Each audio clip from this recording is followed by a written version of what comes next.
Hola amigos, ahora les comparto ejercicios para mejorar la tendinitis del hombro. En las tendinitis, dividiremos los ejercicios en tres partes. Ejercicios pendulares de Codman, fortalecimiento con una goma en excéntrico y un último ejercicio de coaptación articular. Para el primer ejercicio, los movimientos pendulares de Codman, nos apoyamos en una mesa o una camilla y con el brazo dolorido cogemos un objeto de unos 2 kilos aproximadamente.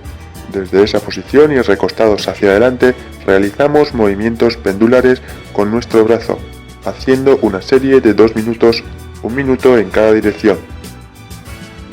Para los ejercicios de fortalecimiento en excéntrico necesitaremos una goma elástica. El objetivo de estos ejercicios es trabajar la musculatura intrínseca del hombro de manera excéntrica, es decir, que trabajen y se contraigan a la misma vez que se estiran. Gracias a este tipo de ejercicio podremos mejorar la calidad de nuestros tendones y evitar futuras lesiones, así como aliviar los síntomas de un posible problema de hombro. Debemos colocar la cinta elástica siempre a la altura del codo, ya sea en el pomo de una puerta o donde podamos. En el momento del inicio del ejercicio, la goma no puede estar ni muy suelta ni muy tirante. En todos los ejercicios siguientes realizaremos 4 series de 12 repeticiones cada una. Desde esa posición, para el primer ejercicio de extensión, llevaremos el codo hacia atrás lo máximo posible. Aguantamos la contracción en el punto máximo un par de segundos y luego muy lentamente volvemos a la posición inicial, tomándonos como mínimo 5 segundos para volver hasta el punto de partida. De esta manera nos garantiza que estamos trabajando nuestro tendón de forma excéntrica. Para el ejercicio de flexión nos colocamos de forma perpendicular a la goma y tirando de nuestro hombro hacia adelante intentaremos llegar lo más lejos posible para seguir el procedimiento de siempre, mantener unos segundos la contracción para luego volver muy lentamente a la posición inicial.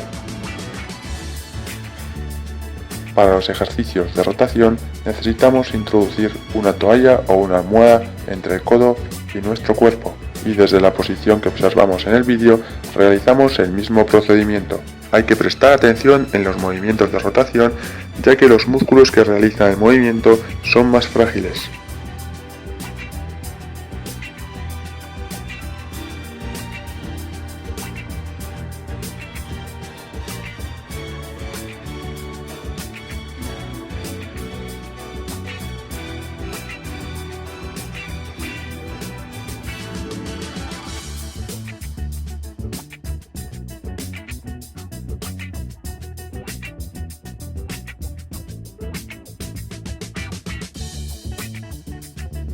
Para el último ejercicio de coaptación colocaremos o una toalla o una almohada entre nuestro cuerpo y el codo y realizaremos presión contra ella apretando directamente hacia el cuerpo. Mantendremos la fuerza durante mínimo 5 segundos para después relajar.